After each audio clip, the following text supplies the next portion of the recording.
আসসালামু আলাইকুম। প্যানকেক পছন্দ করে না এমন বাচ্চা খুবই কম খুঁজে পাওয়া যাবে। মোটামুটি সবারই পছন্দ থাকে, এমনকি বড়রাও প্যানকেক খেতে পছন্দ করে।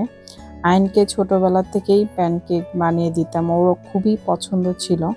তো এখানে আমি কলা দিয়ে আজকে প্যানকেক বানাবো। প্রথমে পাকা ২ টা কলা নিয়েছি, এটাকে ভালো মতো ম্যাশ করে নিয়েছি চামচ দিয়ে।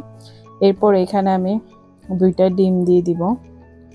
এখানে ডিম, কলা যাচ্ছে আর কোনো আটা, ময়দা কিছুই যাচ্ছে না।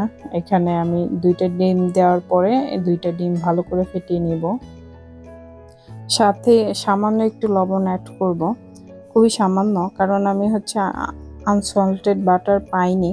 তো সল্টেড বাটার দিয়েই করব, যেহেতু এর জন্য এখানে সল্ট একটু কমিয়ে দিয়েছি। তারপরে ভালো মতো ফেটিয়ে নিয়ে এখানে আমি কিছু খেজুর দিব। এখানে ৩ টা খেজুর নিয়েছি মিষ্টির জন্য। মানে কলাতে এমনিতেই প্রচুর পরিমাণে চিনি থাকে, মিষ্টি হয়। তবুও আমি খেজুরটা দিয়েছি। আয়ান ইদানিং খেজুর খেতে চায় না, এর জন্য ওকে প্যানকেকের সাথে খেজুর দিলাম। তারপর আমি এখানে পরিমাণ মতো ওটস নিয়ে নিয়েছি। আমি কোনোটাই আসলে মাপঝোঁক করে নেই নাই, আমি আনুমানিক নিয়ে নিয়েছি। তো এখানে ওটসের সাথে আমি সামান্য একটু বেকিং পাউডার দিব। তো এখানে দেখতেই পাচ্ছেন আর কতটুকু পরিমাণ দিয়েছি।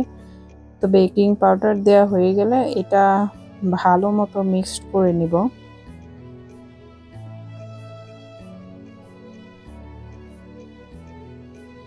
এই তো আমার ভালো মতো মিক্সড করা হয়ে গেছে। ভালো মতো মিক্সড হওয়ার পরে আমি একটা রেখে দিয়েছিলাম। আয়ান এখানে মিক্সড করতেছিল আবারও। তো ওর এটা অনেক পছন্দ, ছোটবেলা থেকে খুবই পছন্দ করে। এরপরে আমি একটা প্যানে কিছুটা বাটার দিয়ে দিয়েছি। তো বাটারটা পুরো প্যানে ছড়িয়ে দিচ্ছিলাম। বাটারটা মেল্ট হওয়ার পরে আমি এখানে অল্প অল্প করে ছোট ছোট প্যানকেকের আকার করে নিচ্ছিলাম।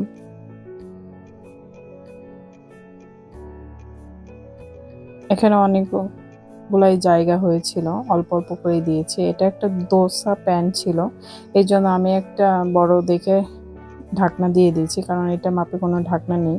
তারপর কিছুক্ষণ পর উল্টালাম, দেখলাম এক পাশ পুরো হয়ে গেছে। পরে উল্টিয়ে আর এক পাশ হওয়ার জন্য আবারও ঢেকে দিয়ে রেখেছিলাম কিছুক্ষণের জন্য। এরপরে হচ্ছে আমার প্যানকেকগুলো রেডি হয়ে গেছে। আমি এখানে প্যানকেকের সাথে খাওয়ার জন্য অল্প অল্প কিছু কলাও কেটে নিয়েছি। তারপরে এটা ঠান্ডা হতেও দেয়নি আয়ান, তার আগে থেকেই খাবে খাবে বলতেছিল, খাওয়া শুরু করে দিয়েছে। এটা এত মজা হয় খেতে, বাচ্চারা ভীষণ পছন্দ করে। আয়ানও ছোটবেলা থেকে এটা ভীষণ পছন্দ করে। থ্যাংকস ফর ওয়াচিং, আল্লাহ হাফেজ।